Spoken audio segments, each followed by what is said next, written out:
தினமும் நீ குளித்ததும் என்னை தேடி என் சேலை நுனியால் உந்தன்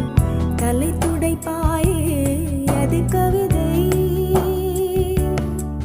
திருடன்